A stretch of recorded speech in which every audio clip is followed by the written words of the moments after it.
Hey guys, তোমরা যখন ভিডিওটা দেখছো তখন হয়তো মানে জিমের বার্থডে, ঠিক আছে আজকে, ঠিক আছে। এবার বলি, জিমের বার্থডের আগের দিন আমরা কিন্তু ভিডিও করছি। এবার তোমরা হয়তো ভাবছো কি, ঠিক আছে, দেখতে পাচ্ছ এখানে কিন্তু আমরা দুজন মানে জিমকে একটা সারপ্রাইজ দেবো, তাই জন্য দেখতে পাচ্ছ একটা বক্স প্যাকিং করছি।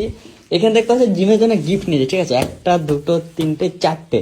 এটার ভিতরে একটা জিনিস আছে, বলবো না, এটার ভিতরে একটা জিনিস আছে, এটার ভিতরে অনেক কিছু মানে কসমেটিক্স গুলো আছে, আর ওটা একটা মানে স্পেশাল জিনিস আছে, ঠিক আছে। আর দেখতে পাচ্ছ এখানে গোলাপ নিয়েছি এবং বহুত, ঠিক আছে, গোলাপের লাইন লাগিয়ে দিয়েছি, কারণ মেয়েরা জানো তো ফুল দেখলে মানে খুবই খুশি হয়ে যায়, ঠিক আছে, তাই জন্য কিন্তু চলে এসেছি।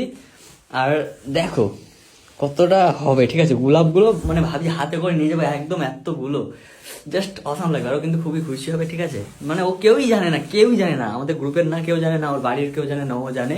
আমি ভাবলাম স্পেশালি যে কিছু ওর জন্য করা যাক, ঠিক আছে, না জানিয়ে দেখবো ওর রিয়াকশনটা কি থাকে। আর দেখতে হচ্ছে এখানে বক্স টক্স রেডি করছি, তো চলো এখন করি, ঠিক আছে। আর কি বলবো, আমার খুব ভালো লাগছে, তো চলো।